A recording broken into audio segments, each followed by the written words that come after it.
Welcome to the Tech Egg. Don't get scrambled. Enjoy the video. In this video, I will explain how to make soup spicy. First, consider your desired heat level. Do you want a gentle warmth or a fiery kick? Next, select your spicy ingredients. Options range from fresh chilies to dried spices, each offering unique flavors. Remember to add these ingredients gradually, tasting as you go, to achieve the perfect balance without overpowering your soup. It's all about building flavor. When adding heat, fresh chilies are fantastic. Jalapenos give a mild, grassy flavor, while serranos offer more punch. Dried chili flakes, like red pepper flakes, are versatile and easy to control.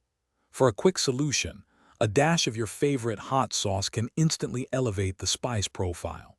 Each option brings its own unique character to your soup, so experiment to find what you love most. To maximize flavor, sauté fresh chilies with your onions and garlic at the start. This helps infuse the entire soup with their essence. For dried spices, blooming them in a little oil before adding liquids can intensify their flavor and aroma. If you're using hot sauce, stir it in towards the end of cooking. This preserves its bright, piquant notes and allows you to adjust the heat precisely. Balancing the heat is crucial for a delicious soup. A squeeze of lime juice or a splash of vinegar can brighten the spicy notes and add complexity. Conversely, a touch of sweetness, perhaps from a pinch of sugar or a drizzle of honey, can mellow out an overly intense spice.